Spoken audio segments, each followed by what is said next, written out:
अगर सोमनाथ उस क्षण का प्रतीक था जब भारत को समुद्र से काटा गया, तो इंडो पैसिफिक में भारत की वापसी उस क्षण का संकेत है जब एक सभ्यता अपनी अधूरी कहानी को फिर से लिखना शुरू करती है। ये कहानी अभी पूरी नहीं हुई है, लेकिन इतना तय है कि जो सभ्यता कभी हिंद महासागर की धड़कन थी, वो हमेशा के लिए किनारे पर नहीं रह सकती। और शायद इस पूरी कहानी का सबसे बड़ा सबक यही है, सोमनाथ का टूटना भारत की समुद्री हार नहीं था, लेकिन उसी क्षण से समुद्र भारत की कहानी से बाहर होना शुरू हो गया। आज जो लौट रहा है वो समुद्र नहीं है, वो भारत की वही भूली हुई सभ्यतागत आदत है। यही हमारी मैरीटाइम मसल मेमोरी है, और शायद इसी स्मृति का पर्व आज हम सोमनाथ में मना रहे हैं। भारत आज इंडियन ओशियन रीजन में जिस तरह से नेवल पार्टनरशिप बना रहा है, क्वाड जैसे ढांचों में शामिल हो रहा है और अपनी नौसेना को कैरियर सेंट्रिक कर रहा है, यह किसी पश्चिमी एजेंडे की नकल नहीं है, यह हमारी सिविलाइजेशनल मेमोरी की वापसी है।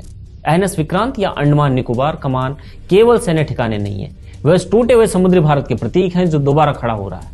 इंडो पैसिफिक हिंद महासागर और प्रशांत महासागर को जोड़ने वाला वही विशाल क्षेत्र है जहां आज दुनिया का आधे से ज्यादा व्यापार, एनर्जी सप्लाई और आर्थिक गतिविधि केंद्रित है। भारत इसे फ्री, ओपन और इंक्लूसिव इंडो पैसिफिक कहता है। इसका मतलब यह नहीं है कि भारत प्रभुत्व चाहता है, बल्कि यह है कि कोई एक ताकत समुद्र को अपनी जागीर न बना ले। साल 2018 में प्रधानमंत्री नरेंद्र मोदी ने शांग्री-ला डायलॉग में इसी दृष्टि को स्पष्ट शब्दों में रखा था।